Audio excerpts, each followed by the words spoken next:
Doğma vətən üçün candan keçərək qəlblərdə yaşayır hər an şəhidlər.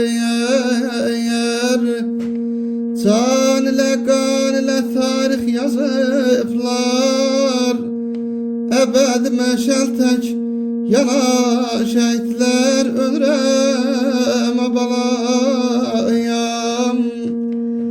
zülmə əsarətə boyun əyməyib, düşmənə döyüşdə aman verməyib, qisasını almadan özü ölməyib babalam. Yurdu candan əziz sanayan şəhidlər.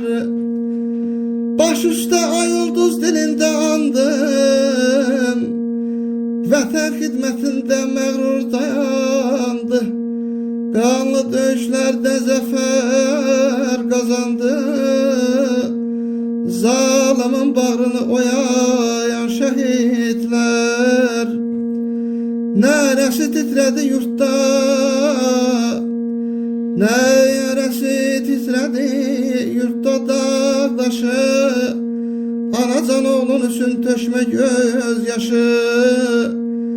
Mən Elşad Qazidə döyüş yoldaşı balam, odlar ölkəsinə həya şəhidlər. Mən sizə qurban olum, can şəhidlər. Ölürəm